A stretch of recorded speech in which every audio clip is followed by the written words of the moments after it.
로마서는 바울이 로마에 있는 성도들에게 보낸 편지입니다. 로마에 있는 성도들에게 편지를 보냈지만 바울은 로마에 가본 적이 없습니다. 계획은 있지만 아직까지 가보지 못했습니다.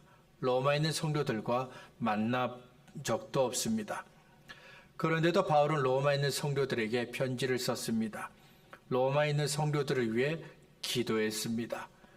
예수 이름 안에서 교제하고 바울이 받은 그 은혜들을 그들에게 나누어 주기 위해서입니다. 로마서 1장 7절부터 12절 말씀을 제가 읽어드리겠습니다. 로마에서 하나님의 사랑을 받고 성도로 부르심을 받은 모든 자에게 하나님 우리 아버지와 주 예수 그리스도로부터 은혜와 평강이 있기를 원하노라. 먼저 내가 예수 그리스도로 말미암아 너희 모든 사람에 관하여 내 하나님께 감사함은 너희 믿음이 온 세상에 전파됨이로다. 내가 그의 아들의 복음 안에서 내 심려로 섬기는 하나님이 나의 증인이 되시거니와 항상 내 기도에 쉬지 않고 너희를 말하며 어떻게 하든지 이제 하나님의 뜻 안에서 너희에게 나아갈 좋은 길 얻기를 구하노라.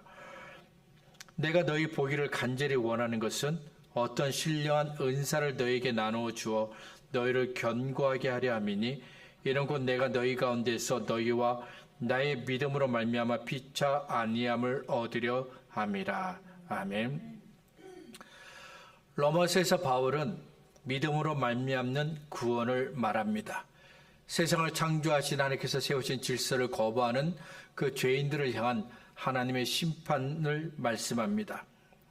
하나님 앞에서 우리는 모두가 죄인이라고 말합니다. 우리를 위해서 하나님의 아들 예수가 죽었다고 말합니다. 예수님의 죽으심이 우리를 죄와 사망의 법에서 구원했다고 말합니다. 또한 예수님을 믿은 우리 안에 성령님이 계신다고 말합니다. 우리 몸이 원하는 대로 살면 반드시 죽지만 우리 안에 있는 영이 원하는 대로 살면 반드시 살고 하나님의 생명과 평안을 누리게 된다고 말합니다. 예수님께서 주신 구원은 완전하며 어느 누구도 주 안에 있는 우리를 흔들 수 없다고 말했습니다. 우리에게 주신 구원을 빼앗을 수 없다고 말했습니다. 예수를 믿어 구원받은 우리는 우리를 사랑하시고 구원하신 하나님을 위해서 살아야 한다고 말했습니다. 그 밖에도 바울은 많은 말들을 했는데 모두 우리가 귀담아 들어야 할 말씀들입니다. 종교개혁의 지도자 가운데 한 사람인 마틴 루터는 본래 로마 카톨릭 사제입니다. 예배를 인도하고 성경을 가르치고 사람들의 죄를 용서해 주는 사제였지만 마틴 루터는 죄에서 벗어나지 못한 죄인이었습니다. 다른 사람들에게는 당신의 죄를 용서해 준다고 말했지만 정작 자신은 내가 죄에서 구원받았다는 확신이 없었습니다. 어떻게 해야 내 죄를 용서받을 수 있는지, 어떻게 해야 내가 구원받을 수 있는지 방법을 몰랐습니다. 그래서 오랜 시간 로마 카톨릭에서 가르친 대로 자기 몸을 괴롭혔지만 마틴 루터는 도무지 죄에서 벗어날 수가 없었습니다. 그러던 어느 날 마틴 루터가 로마서 1장 16절과 17절 말씀을 읽게 됩니다. 내가 복음을 부끄러워하지 아니하노니 이 복음은 모든 믿는 자에게 구원을 주시는 하나님의 능력이 됨이라. 먼저는 유대인에게요 그리고 헬라인에게로다.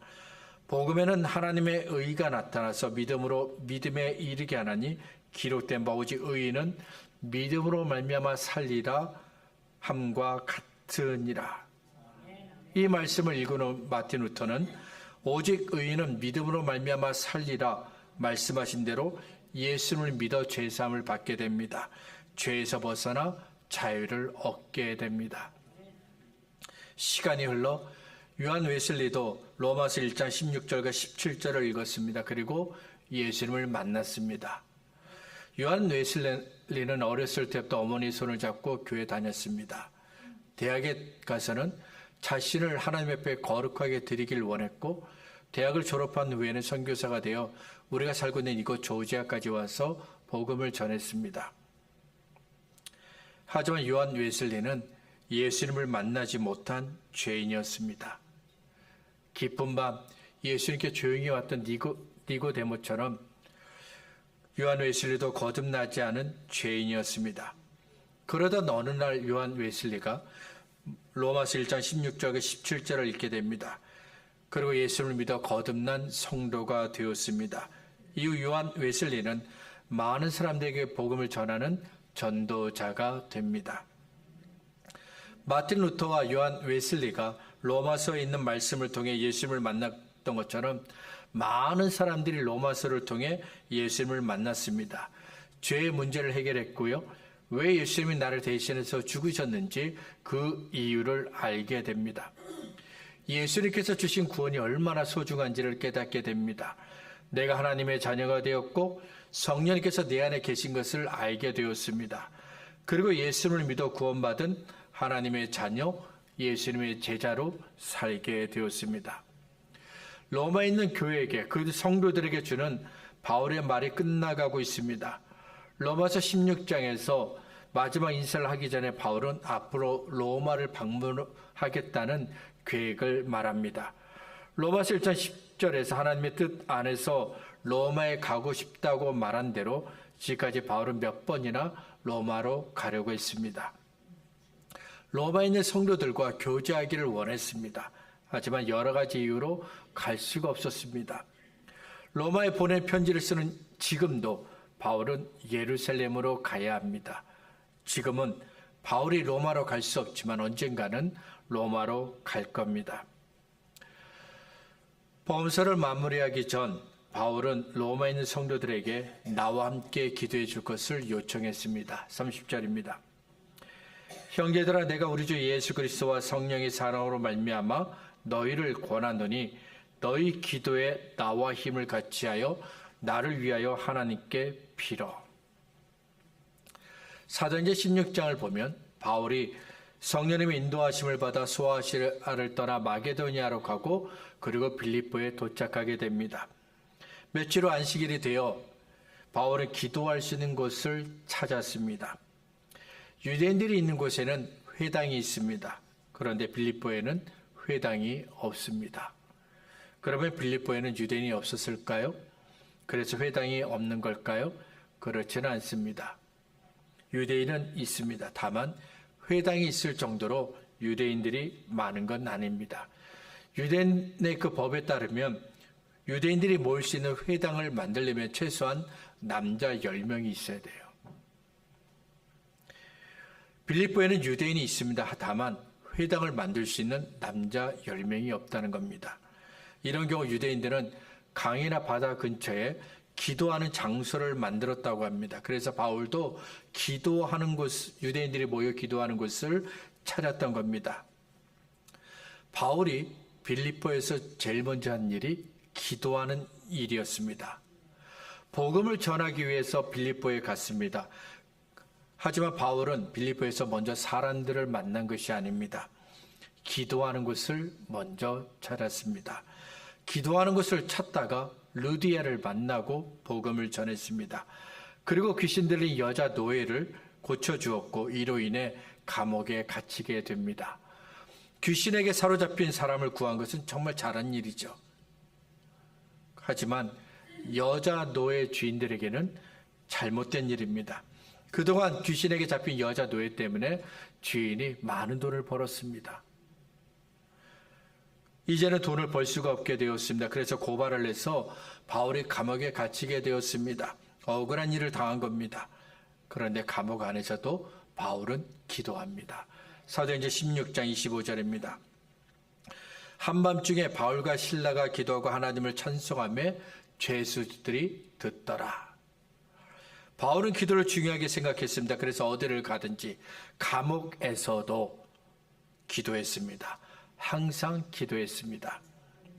다른 사도들도 기도를 중요하게 여겼습니다. 사도행전 6장을 보면 12사도가 7명의 집사를 세우면서 이렇게 말합니다. 우리는 오로지 기도하는 일과 말씀 사역에 힘쓰리라. 사도행전 2장을 보면 오순절에 성령께서 제자들에게 임재하십니다. 그 많은 사람들이 예수님을 믿어 구원을 받았습니다. 5,000명, 3,000명 이렇게 모이니 얼마나 많이 모였는지 그러다 보니까 사도들이 해야 할 일들도 많아졌습니다. 많은 사람들이 사도들에게 좀 도와달라고 요청을 합니다. 12사도가 감당하기에는 일이 너무 많지만 사도들은 열심히 일했습니다. 하지만 사도들은 정작 기도할 시간을 갖지 못했습니다. 하나님의 말씀을 읽고 듣고 묵상하고 연구하고 전하는 시간을 갖지 못했습니다. 그래서 사도들이 7명의 집사를 세우면서 우리들은 지금부터 기도하는 일과 말씀 사역에만 집중하겠다. 우리에게 본래 주어진 이 일만 하겠다라고 온 교회에 알린 겁니다. 12사도가 기도를 중요하게 여긴 것처럼 바울 사도도 기도를 중요하게 여겼습니다. 우리가 잘 알고 있는 빌립보서 4장 6절과 7절에서 바울은 자신의 경험을 담아 우리들에게 염려하지 말고 기도해 이렇게 권면합니다. 아무것도 염려하지 말고 다만 모든 일에 기도와 간구로 너희 구할 것을 감사함으로 하나님께 아뢰라. 그리하면 모든 지각에 뛰어난 하나님의 평강이 그리스도 예수 안에서 너희 마음과 생각을 지키시리라. 바울은 항상 기도하는 것이 중요하다는 것을 잘 알고 있었습니다. 그래서 데살로니가전서 5장 17절에서는 쉬지 말고 기도하라고 했습니다. 우리가 숨을 쉬어야 사는 것처럼 기도도 숨을 쉬어야 된다는 거예요. 근데 어떻게 숨을 쉬는 것일까? 기도하면 숨을 쉴 수 있다는 겁니다. 그래서 바울은 말하기를 쉬지 말고 기도하라. 항상 기도하라 말하지 않았습니다. 쉬지 말고 기도하라. 바울은 기도하는 사람입니다.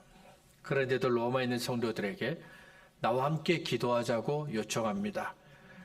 내 기도가 부족하기 때문에 나와 함께 기도하자고 요청하는 것이 아닙니다.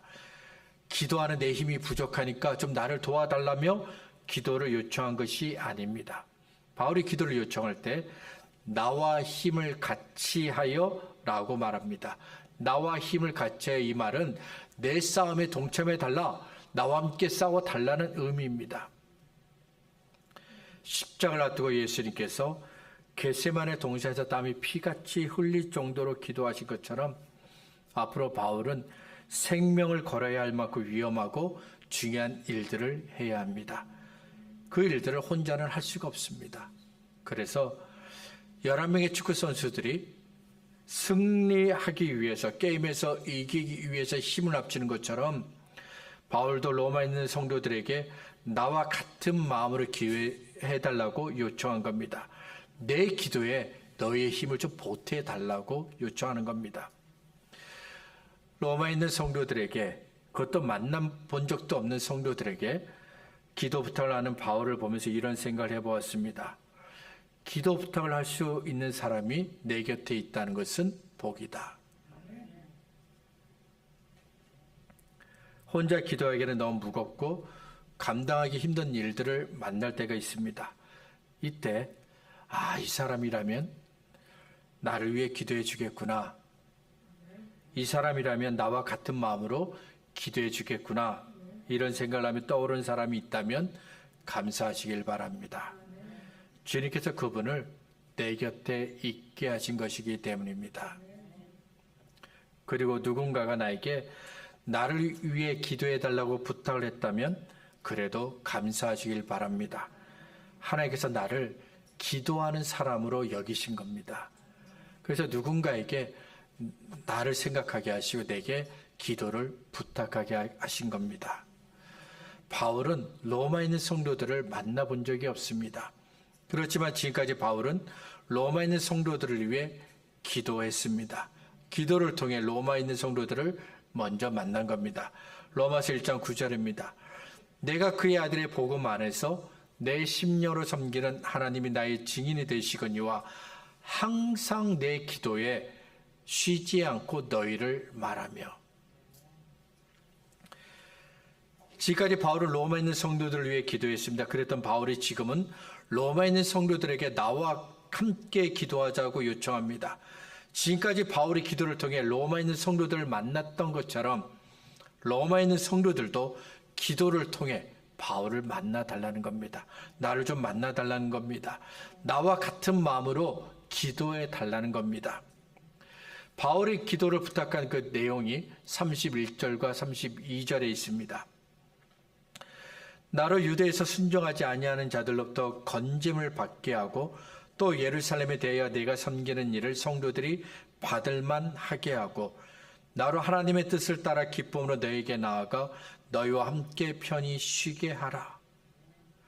바울이 요청한 기도는 세 가지입니다. 첫 번째는 바울은 유대인들의 위협에서 벗어날 수 있도록 기도해 달라고 부탁을 했습니다. 바울이 전한 복음을 듣고 많은 이방인들이 예수님을 믿게 되었습니다. 우상을 버리고 예수님을 구주로 섬기게 되었습니다. 하지만 바울을 향한 유대인들의 미움도 그만큼 더 커졌습니다. 사도행전 20장을 보면 바울이 예루살렘으로 가고 있습니다. 그런데 성령님께서 바울에게 네가 예루살렘에 가면 결박이 있고 환난이 있다라고 말씀하십니다. 사도행전 20장 22절과 23절입니다. 보라 이제 나는 성령이 매여 예루살렘으로 가는데 거기서 무슨 일을 당할는지 알지 못하노라. 오직 성령이 각성해서 내게 증언하여 결박과 환난이 나를 기다린다 하시니. 예루살렘에 가면 유대인들이 바울을 핍박할 겁니다. 결박할 겁니다. 어렵게 할 겁니다. 그런데도 바울이 예루살렘으로 갑니다. 하나님께서 그에게 주신 사명을 마무리해야 하기 때문입니다. 사도행전 20장 24절입니다. 내가 달려갈 길과 주 예수께 받은 사명 곧 하나님의 은혜의 복음을 증언하는 일을 마치려 하면은 나의 생명조차 조금도 귀한 것으로 여기지 아니하노라. 유대인들은 바울이 전하는 복음이 싫었습니다. 바울이 말하는 예수가 싫었습니다. 바울이 말하는 부활과 심판이 싫었습니다. 바울이 이방인들을 만나는 것도 싫었습니다. 그래서 바울이 유대인의 위협에서 벗어날 수 있게 해달라고 기도를 부탁한 겁니다. 두 번째는 예루살렘 교회 성도들이 이방인들의 도움을 기쁘게 받게 해달라고 기도를 부탁합니다. 로마서 15장 26절과 27절을 보면 예루살렘 교회에 있는 가난한 성도들을 돕기 위해 이방인 성도들이 돈을 모았습니다. 구제헌금을 모은 거예요. 구제비를. 그래서 이방인 성도들이 그 모은 돈을 가지고 바울이 지금 예루살렘으로 가고 있습니다. 얼마인지는 모르지만 돈을 가지고 가는 이 구제비를 가지고 가는 바울의 마음이 무척이나 기뻤을 겁니다. 예수님 안에서 유대인과 이방인이 화목하게 되고 하나가 되었기 때문입니다. 그렇지만 바울의 마음 한켠에는 이방인의 돈이라고 더럽다고 받지 않으면 어떻게 하나 하는 이런 염려도 있었습니다. 바울 자신이 유대인입니다. 유대인들이 이방인을 어떻게 생각하는지 잘 알고 있습니다.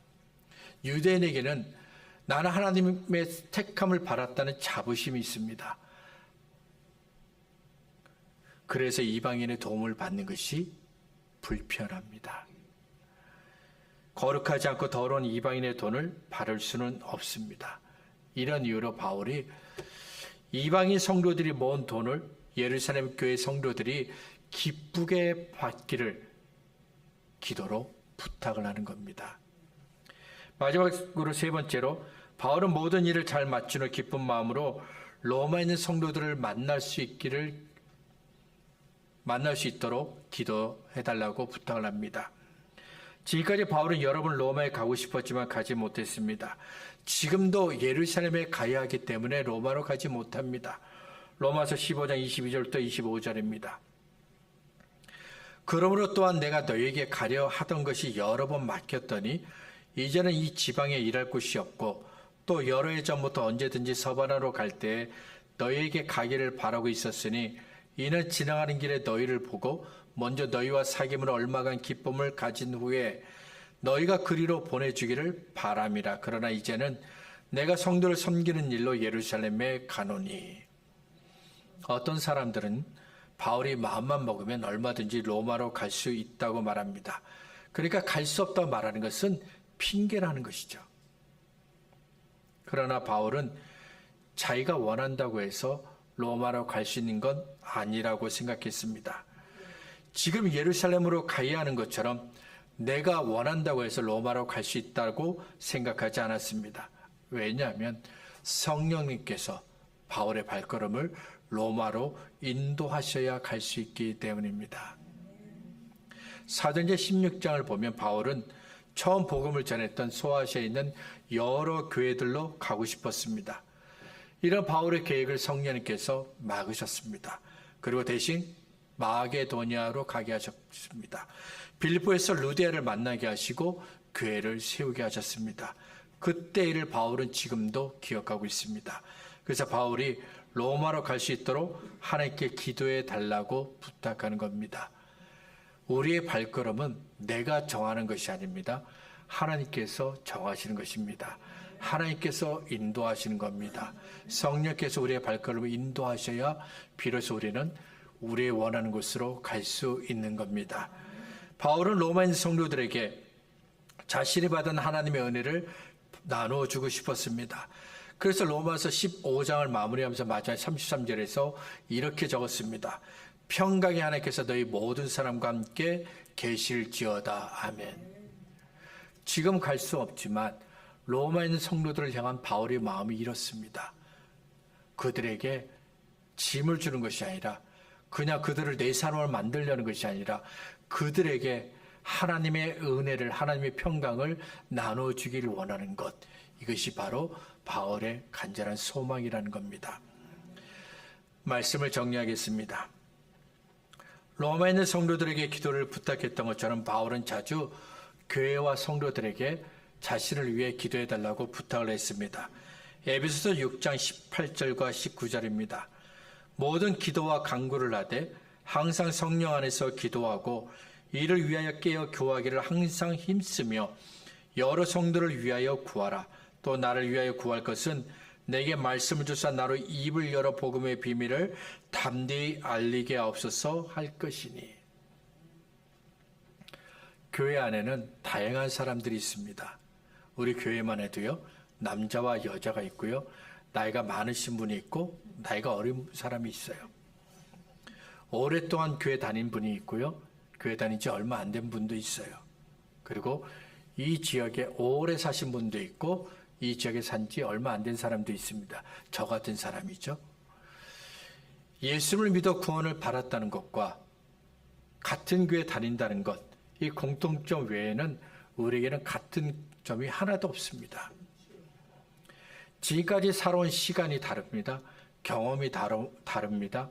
환경도 다릅니다. 더더욱이 성격도 다릅니다. 이렇게 다양한 사람들이 교회 안에 모여 있는데 어떻게 하나가 될 수 있을까요? 어떻게 해야 우리가 하나가 될 수 있을까요? 많은 분들이 고민하는 내용입니다. 그리고 저도 지금도 고민하는 내용입니다. 어떻게 하면 우리 성도들을 하나로 묶을 수 있을까? 생각도 다 다르고 너무 살아온 환경도 다 다른데 어떻게 이것을 하나로 묶을 수 있을까? 늘 고민하는데 해답이 오늘 말씀 안에 있습니다. 우리가 마음을 같이하여 함께 기도하면 됩니다. 바울이 로마에 있는 성도들에게 나와 힘을 같이하여 기도해달라고 요청한 것처럼 우리가 마음을 같이하여 기도하면, 우리가 마음을 같이하여 기도할 수 있다면 우리 교회는 하나로 묶을 수 있습니다. 누군가와 기도를 함께 한다는 것은 그 사람의 마음과 내 마음이 함께하는 겁니다. 그 사람에게 내 마음을 주는 겁니다. 그 사람이 가진 꿈과 아픔과 슬픔과 괴로움을 함께 나누는 겁니다. 그냥 내가 기도하다가 한번 그 사람을 위해 기도하는 거 아닙니다. 그 사람의 마음과 내 마음이 함께하고 그를 향한 내 마음을 그에게 전달해주고 그가 가졌던 아픔과 고통과 기쁨과 즐거움, 역경, 그 모든 것들을 함께 나누는 것. 이럴 때 비로소 마음을 같이하여 기도한다라고 말할 수 있습니다. 우리 모두가 마음을 같이하여 함께 기도할 수 있기를 바랍니다. 함께 마음을 모아 기도하며 예수 그리스도와 성령 안에서 그 성령의 사랑으로 하나로 묶여지는 우리 교회가 될 수 있기를 바랍니다.